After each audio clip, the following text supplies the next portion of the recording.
Okay, my name is Anthony Gamble, Anthony Gamble. I'm a public information officer with the Sacramento Police Department.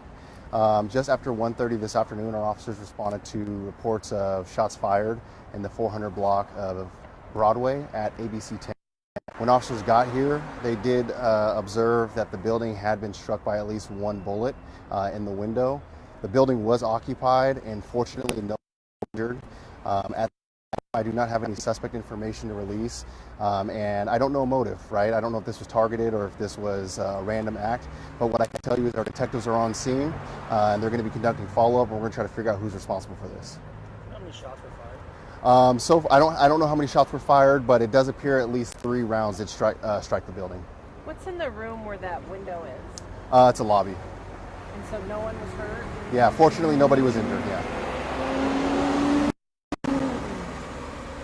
So what happens now in this investigation? Is there, I imagine there's security video at the TV station?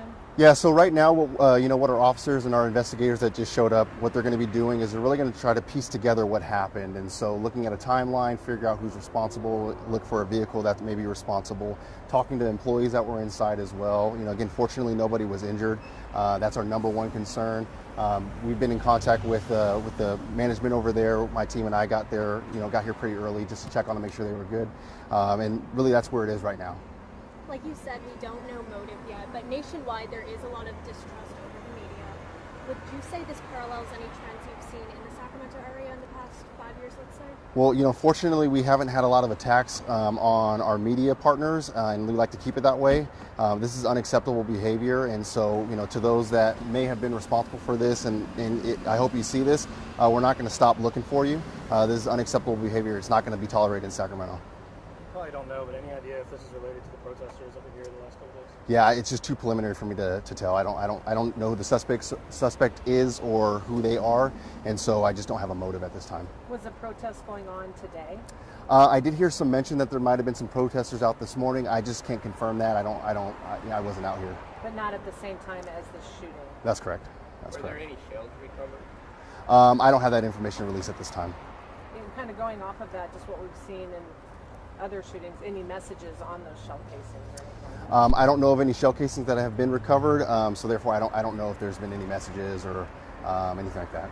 Anything that you've heard from anybody about possible threats against ABC 10 and any investigations that you guys have heard? Like, has there been any threats made against any employees or the station? That's a great question. I don't have that information, but I can tell you that's going to be a focal point of the investigation.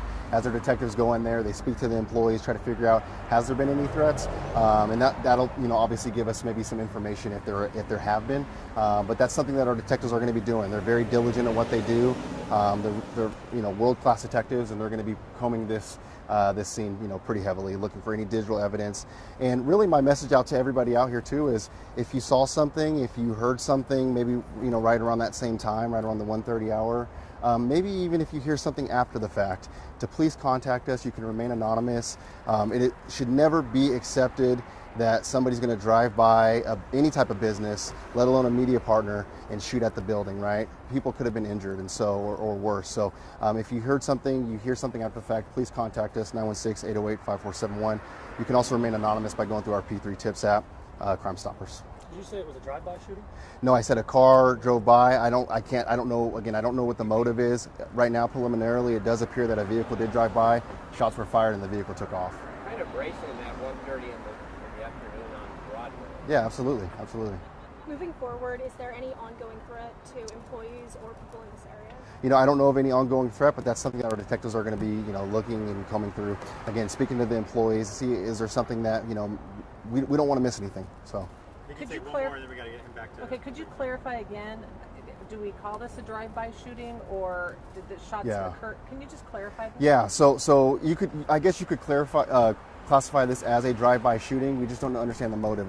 What I can tell you is a vehicle did drive by, some shots were fired, and the vehicle took off. So I don't have any vehicle description to release at this time, but I can guarantee you we're going to figure out at least a vehicle description and try to figure out who was responsible for this. And will you be providing security for the station and the employees in the days to come? That's something that our management team is going to be talking with them. I just don't have that information at this time. Thank you guys. Yeah.